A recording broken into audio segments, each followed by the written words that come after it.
Hey, buddy, hit that subscribe. Just a sec for you, but it means the world to me. I buried my little brother more than 4 decades ago. His name was Thomas, but to me, he was always just Tommy. He was 19 when the bus he was riding skidded off an icy highway during a brutal winter storm back in '83. They said 17 people died that night, 17 families shattered, and one of those bodies, they told me, was Tommy's. I was 23 when I stood in that cold morgue in British Columbia and identified what was left of him.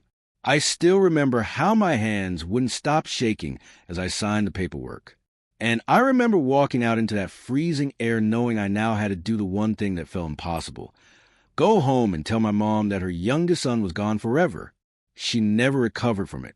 None of us really did. Life moved on, or at least pretended to. I got married, built a career, raised kids, tried to be normal. But somewhere deep inside, that 19-year-old version of my brother stayed frozen in time. Then last Tuesday, at 2:07 in the damn morning, my phone rang. No warning. No reason. Just vibrations slicing through the silence of sleep. The caller ID showed a Vancouver area code. I almost ignored it. At my age, calls at that hour usually mean hospitals, accidents, or death, and I'd already buried enough of that. But something made me answer. "David," the voice said. Weak. Unsure. Like I hadn't spoken in years. "Is this David?" My heart slammed so hard I thought I might throw up. "Yeah, who's this?" There was heavy breathing on the other end, like the person was fighting just to stay steady. It's me," he whispered. "It's Tommy." I dropped the phone. Straight up dropped it, like my hands forgot how to work. When I picked it back up, the line was still open. I could hear him breathing. Still there, still alive, and my whole world tilted sideways. "That's not funny," I said, my voice cracking. "Whoever you are, that's messed up. My brother died 42 years ago. I know how long it's been," the voice said quietly. I didn't know who I was until now. I saw something. A newspaper. The bus crash. There was a photo of me, but the name said Thomas Carr. "That's me, right?" The room started spinning. I asked where he was. He said he wasn't sure exactly. Something called the Downtown East Side. A shelter on East Hastings Street. He said he'd been living there off and on for years. That 15 years ago, he woke up in a hospital with no memory, no name, no past. Just cuts, bruises, and a broken mind with zero explanations. When he said he remembered snow, screaming, in a blue door and blueberry pancakes on Sundays, I lost it, because those weren't random memories. That blue door was our childhood home. And Mom really did make blueberry pancakes every single Sunday without fail. Then I asked him one final thing. "Do you have a scar on your left arm?" There was silence. Then, "Yeah, long one. Old." That was it. That scar was from when he crashed his bike at 7 years old. 12 stitches. I watched every single one. Within minutes I was dressed, keys in hand, shaking so bad I could barely drive. My wife tried to stop me. I couldn't explain it. I didn't even understand it myself. All I knew was this. Either someone was running the cruelest scam in human history, or my brother was alive. 7 hours later, I stood inside that shelter. The smell of disinfectant and sorrow hung in the air. And when I saw him sitting alone near the window, hunched over in worn-out flannel, gray hair tied back in a loose ponytail, I didn't see my brother at first. But when he turned around, those eyes, same exact eyes. And in that moment, nothing felt real anymore. For a second, neither of us spoke. We just stared at each other like two ghosts trapped in the same moment. He looked older than he should have. Way older. His face was lined deep with years that didn't make sense. His skin was rough, weathered, baked by the streets. There was a scar running down his cheek I'd never seen before. But those eyes, man, those eyes were straight out of my childhood. Same brown color. Same gold flecks. Same look that used to follow me around when Mom made pancakes. "David," he said again, like he was scared I might disappear. My legs felt like jelly. I grabbed the edge of the table to steady myself. "Show me your arm," I said. "Left one." He hesitated. You could see the fear in his face. Then slowly he rolled up his sleeve. And there it was, long pale, faded with time, exactly where it should have been. My knees almost gave out. I sat down hard in the chair, like someone had pulled the plug on my body. "Oh my God," I whispered. "It's really you." He didn't smile. He didn't celebrate. He just looked tired. "I hoped it was," he said. "But I was scared you'd tell me I was crazy." I told him to talk. Tell me everything he could remember. He said he had nightmares about snow and screaming, about metal twisting and people crying out for help. Then nothing. Just black. The next clear memory was waking up in a hospital nearly 15 years ago with no ID and no past. Doctors told him he'd been found beaten in an alley. Head trauma, memory loss, no family looking for him. That part hit me like a knife. For 15 damn years, he'd been lost, alone, and I didn't even know he was alive. He said after the hospital, life became survival mode. Shelters, streets, occasional day jobs, long gaps in his memory. Sometimes weeks passed, and he had no clue where the time went. Doctors said his mind might have fractured as a defense mechanism. Trauma does crazy stuff to the brain like that. Then 6 months ago, a volunteer at the shelter showed him a stack of old newspapers for recycling. One of them was dated January 1983, the day of the crash. When he saw the article, something inside him shifted. He said the date burned into his vision like it meant something. When he saw the photo grid, his chest tightened. One face locked his attention. His face. Young, smiling, alive. Under it read, Thomas Carr, age 19. He said he whispered that name over and over for days like a broken record. Thomas, Tommy, Thomas. And the more he said it, the more it felt like it belonged to him. That's when he started digging through old public records at the library. Found the obituary. Found my name. Found my city. It took him 3 months to find the courage to call. I didn't know whether to hug him or interrogate him. Part of me still felt like I was dreaming. The other part was furious at the universe.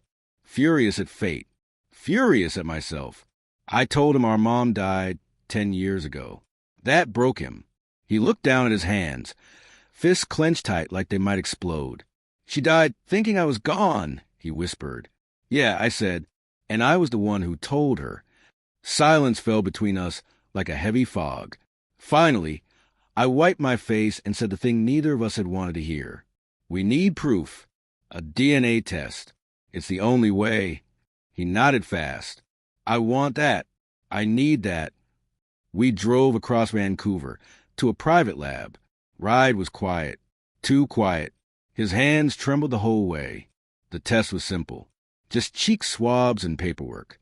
They said results would come back within 48 hours. 48 hours felt like forever. I asked him where he planned to sleep that night. He shrugged. Same shelter. That hit me hard. I couldn't do it. I couldn't leave him there. Not again. Not after all this. I booked a hotel near Stanley Park. 2 beds. When he stepped out of the shower later with clean skin and trimmed hair, it hit even harder. I could see my brother in him now. Not fully, but enough. When he asked what he used to be like, that question nearly wrecked me. I told him he was kind, that he loved animals, that he wanted to be a vet, that he made Mom laugh even on her worst days, that he promised me we'd take care of her after Dad left. He cried quietly while I talked. That night, I barely slept. I listened to his breathing from the other bed. Real, steady, alive. The kind of sound I hadn't heard in over 4 decades. The next day, we walked the seawall. He told me stories from street life. Freezing winters, fights, betrayals, hunger, strangers who helped, strangers who hurt him worse. He said he always felt like he was waiting for something he couldn't remember. Then Thursday afternoon, the phone rang. My hand shook so bad I almost fumbled it. The lab confirmed it. 99.997% probability of sibling match. That was it. My brother was alive. But what happened next would be far darker than either of us ever imagined. When the lab lady confirmed the results, I couldn't even speak for a second. My legs gave out. and I sat down hard on the edge of the bed. The man across from me, the man I thought I had buried, wide-eyed, barely breathing. My lips finally moved. "It's you," I said hoarsely. "It's really you." He made this sound that was half laugh, half sob. "So I'm not crazy," he whispered. "I really am Thomas Carr." We didn't say much after that. What could we even say? Two grown men cry in a hotel room, like kids who just found each other after a lifetime apart. I hugged him tight, felt how thin he was, how fragile, and at the same time how strong he had to be to stay alive all these years.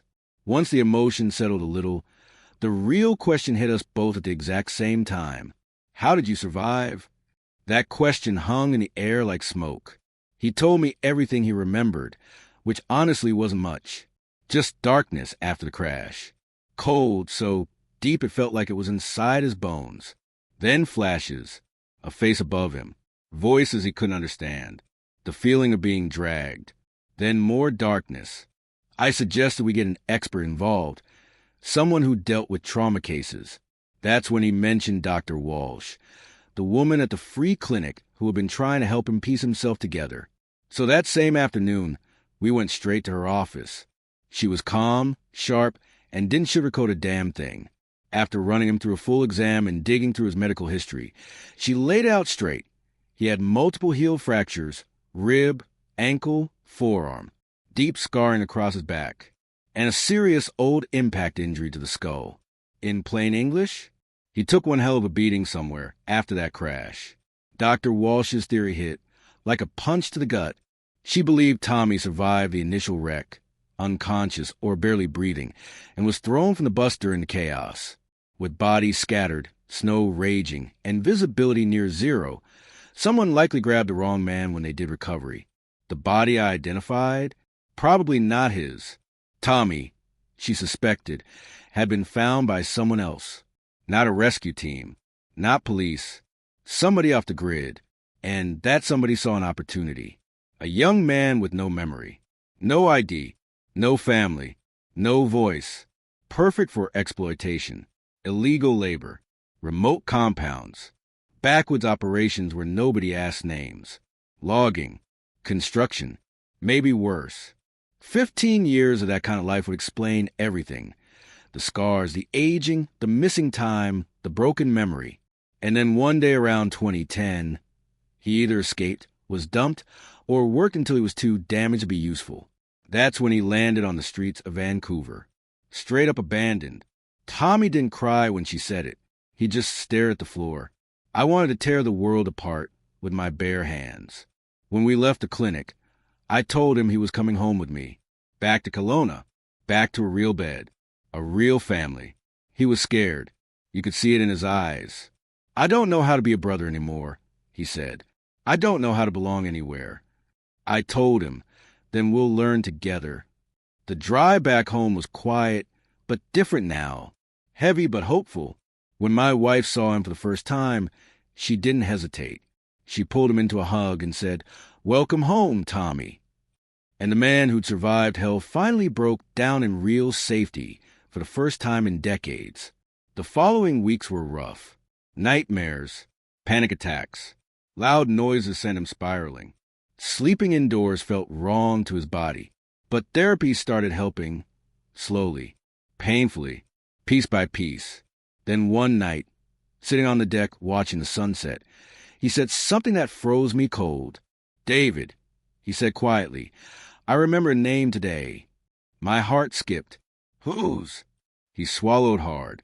"The man who pulled me out of the snow." And when he said that name, everything changed. Tommy didn't want to say the name right away. I could see it in his face, his jaw tightening, his eyes spacing out like he'd gone somewhere else. The wind moved through the trees behind us, and for a long moment, all we could hear was a lake.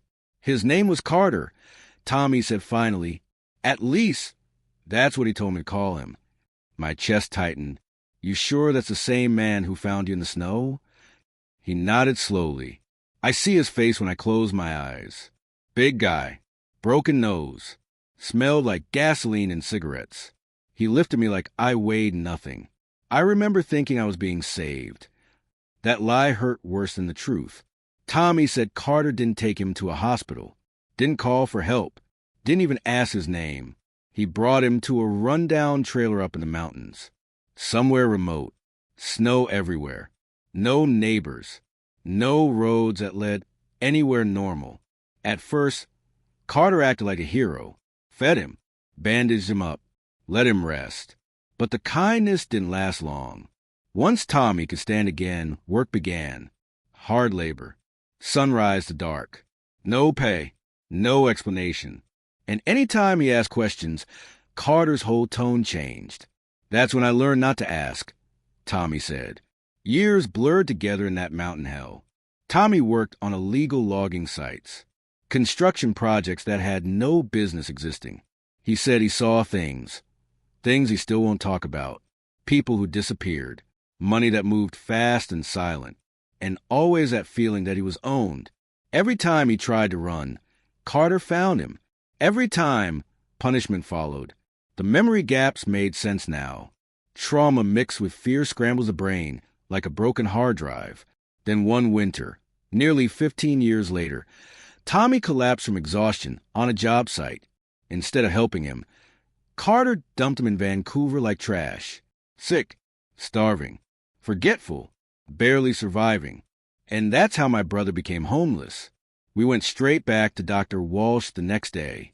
She listened carefully, and when Tommy finished, her face was pale. This is human trafficking, she said flat out. Labor exploitation. And if it's been happening this long, there are others. I asked her the question burning in my chest. Can we report this? Tommy shook his head fast. No, you don't understand. That man doesn't forget faces. But fate didn't care about fear. 2 weeks later, Tommy had a full memory flash. The smell of oil, a barn, a symbol carved into wood, a crude black triangle. That symbol haunted him. So I started digging. Using old highway accident records, missing person reports, and black market labor busts, I found a pattern. The same symbol showed up linked to 3 illegal operations across northern BC. And then I found a name, not Carter. His real name was Raymond Holt, convicted felon, suspected trafficker, disappeared from police radar in 2009. Last known location? A decommissioned logging site, 3 hours from a crash zone. The air in my lungs felt like stone. Tommy stared at the screen when I showed him. That's him, he whispered. That's the man who owned my life. We were silent for a long minute. Then his phone buzzed. A number he didn't recognize. He answered, and the voice on the other end said, "You should have stayed dead, Tommy." Tommy's face went pale when that voice came through the phone. He didn't even blink, just froze like his body recognized the danger before his mind did. "You should have stayed dead, Tommy." The call cut out. No threats after that. No explanations. Just silence. But sometimes silence is louder than screams. We didn't wait. That same night, I contacted the police and handed over everything. The name, the logging sites, the symbol, the call. At first, they were skeptical. Old crimes. Little evidence left behind. No fresh witnesses. But once they ran the name Raymond Holt through federal databases, the room shifted. He wasn't just some off-grid criminal. He was already on a quiet watch list. Within 48 hours, law enforcement raided a decaying logging property in northern BC. What they found confirmed every nightmare Tommy had ever buried. Illegal labor housing, forged documents, chains hidden under flooring, and remains of workers who had never been reported missing. But Holt was gone. Again. For weeks, Tommy barely slept. Every sound outside made him flinch. Every strange car passing the house made his pulse spike. Trauma doesn't disappear just because the truth finally comes out. It gets louder first. Therapy became daily. Some days he'd shake during lunch. Other days he'd laugh at something dumb when my kids said, and look shocked that he was laughing at all. Then one afternoon, 3 months after the phone call, we got another one. Unknown number. This time I answered. Silence. Then breathing. Then one word. "You found them." My blood ran cold. "You don't own them anymore." I snapped. "You never did." A soft chuckle on the other end. Everything you love comes with a price. Click. 2 days later, they found Holt, dead, shot once in the chest inside a stolen truck near the U.S. border. No prints, no weapon, no witnesses. Official report said gang-related retaliation. Unofficially, someone he'd crossed finally caught him. And just like that, the past stopped chasing us. But that didn't mean the damage vanished. Tommy still wakes up some nights gasping for air, still counts exits when he enters a room, still struggles with mirrors on bad days. But he also waters plants every morning now, talks to customers at the garden center, plays cards with my grandson on the floor like a kid himself. He's learning joy the same way he learned survival, slowly, carefully, 1 inch at a time. Last week, we finally visited the cemetery. Tommy stood in front of the headstone that carried his name, his death date, his 19-year-old face engraved into cold stone. He stared at it a long time. "That kid really did die," he said quietly, "but I survived." We didn't remove the stone. We added another one next to it instead. Not a grave, a marker. It reads, "Thomas Carr, return home." Sometimes late at night, he sits with me on the deck and talks about the life he never lived. College, marriage, kids, all the what-ifs that used to eat him alive. And then he'll look over at my family laughing inside the house and say, "I thought I lost everything, but somehow I still ended up here." And I always answer the same way, "Because you were never really gone." He still asks about Mom, if she'd be proud, if she'd forgive the years. I tell him what I truly believe. She knew, somewhere beyond everything. She knew her boy was fighting to come back. The truth is, grief never really leaves. It just changes shape. For 42 years, I grieved a dead brother. Now I grieve the years we never had. But I also get something I never thought I'd have again. Time. Second chances. And my brother sitting across from me at the dinner table. Alive, broken, healing, real. Some people survive accidents. Others survive destiny. Tommy survived both.